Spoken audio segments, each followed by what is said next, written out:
take the short one. I'll take the short one. So, I had my second child on February 6, 2015. She was 5 months old when she was born, delivered not by nurse midwife or even by stork.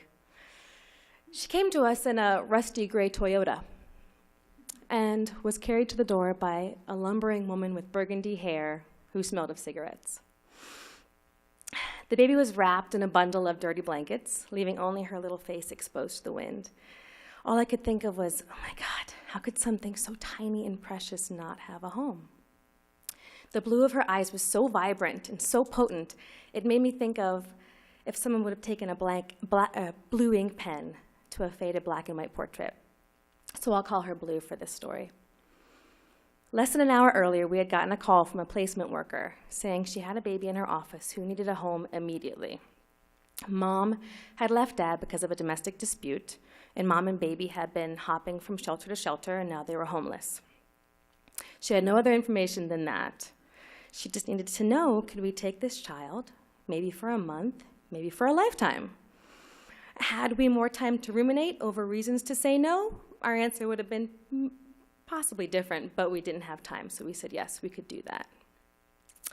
And there she was, our second child, after about a half an hour of a gestation period.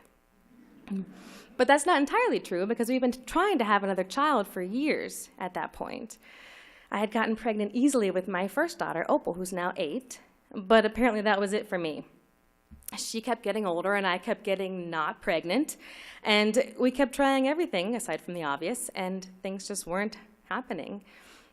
So it did feel like I was strong-arming life to fit into this agenda I had, and after about 3 years of that, I felt weary of telling life what I thought it should do. It's like I tell my daughter, honey, you can't possibly be listening and yelling at the same time.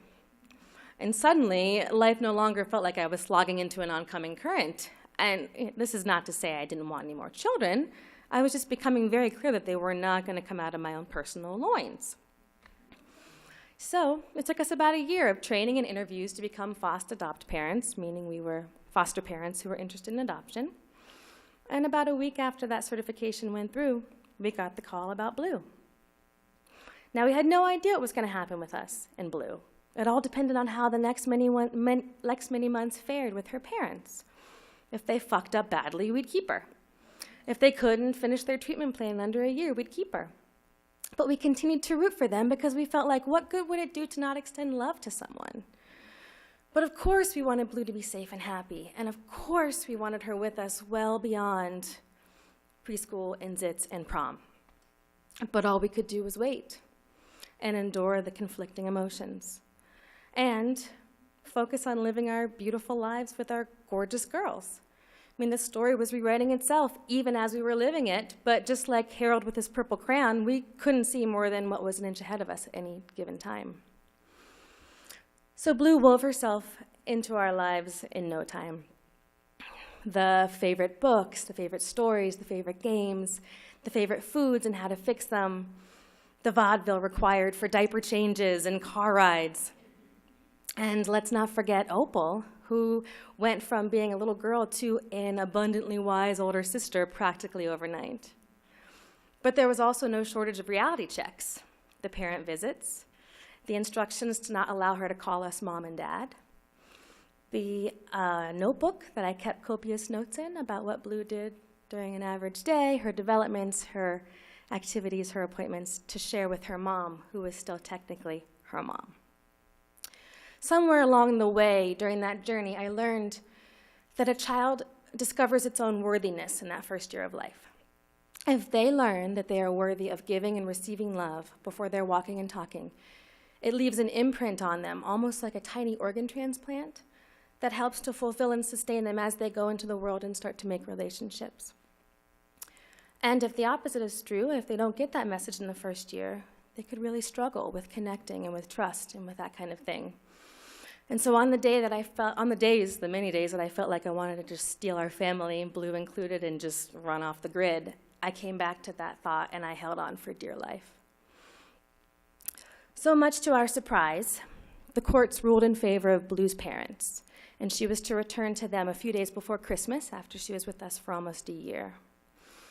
They had done what they had to do to get her back, but it was minimal enough to where there was even some uncertainty days before her return date. But the return date did come, and the burgundy-haired social worker did pull into our driveway the way she had done countless other times to take Blue to her parent visits. But that time, the finality of it weighed heavy on our household. And when they pulled away, a howl came out of Opal like it was from an animal I hadn't yet met. So we wrapped ourselves around her and we piled on the couch and we mourned as a family. And we felt acute sadness and we felt utter heartbreak there on that couch. But the emotion that was not present that day was regret. So we tried to keep in touch with Blue for as long as we could. She's in another foster home now in another county. And we were instructed to not connect with her until she finds a permanent home. It's just too confusing for her. We still have a picture of her on our fridge. It hasn't budged for over 2 years. It's a picture of her from her first birthday, September 4th, and she's wearing that adorable denim jumper that brings out the blue in her eyes, and she's sitting in front of Sweet Cow ice cream on the fake grass. We have 2 girls now. We have Opal, who I mentioned before, who's 8, but we also have Ruth, who is 2, who we adopted last summer after having fostered her for 1.5 years. My girls are growing older and evolving in their photos on the fridge. Their hair's getting longer and their faces are less round. Meanwhile, little Blue is frozen in time. Her eyes sparkle as she glows in the late summer sun. Thank you.